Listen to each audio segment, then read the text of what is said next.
how to search people on Snapchat. This is the most easiest way to get up and reach with people and new friends on your Snapchat selection.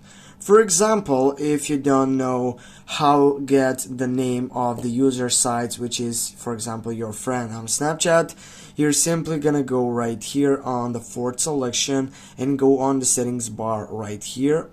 Go for it, and from here you can type the name of that friend.